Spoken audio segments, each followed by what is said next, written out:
այս լրջագույն խնդիրը արդեն գոյացած եւ հենց առաջի օրերին այն թիթիզությունը, որը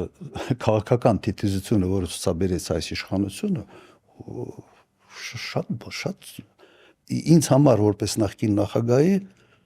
շատ ծանր պատկեր էր։ Պերաշկին նկատի ունեք։ Պերաշկին նկատի ունեք։ Այո, անպատասխանատվության։ Դե ասում եմ ես ժողովրդին ուզում եմ ցույց տամ։ Թիթիզության։ Նախագահ, բայց ասում եմ ես ժողովրդին ուզում եմ ցույց տամ, որ ամեն ինչ լավ է, խաղաղ է, հանգիստ է, հարց ու պատասխանին կառավարության հետ ազգային ժողովում ասաց, որ ես պերաշկի կերա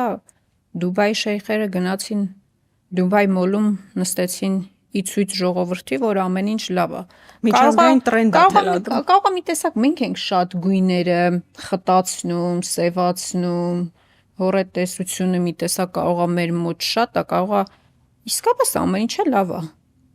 Նայեք, մենք ունենք Մեզ ոչ մի բան չի լինի, մենք Թուրքիայի Ադրբեջանի հետ հարաբերությունները կկարգավորենք, Վրաստանին Իրանին կգա փոխարինելու Թուրքիան ու Ադրբեջանը։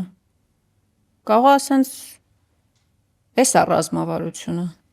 Այդ մի հին անեկդոտ կար այդ բանի մասին, Լենինի մասին էլ, որ пролетарская революция, необходимости, которые говорили большевики, свершилась, а это вершилось, а теперь танцы.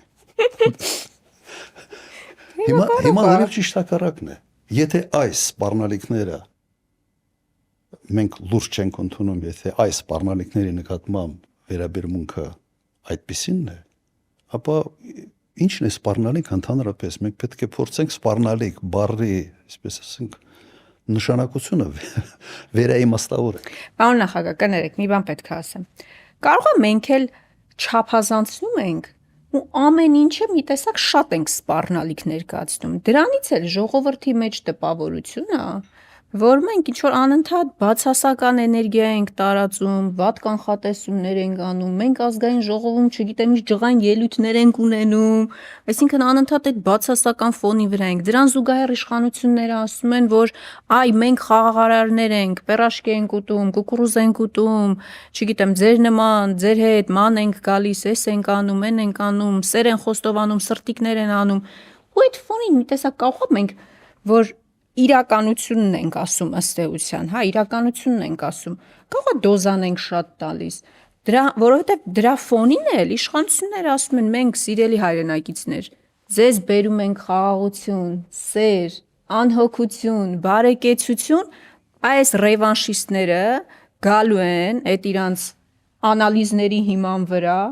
իրանց հաշվարկների հիման վրա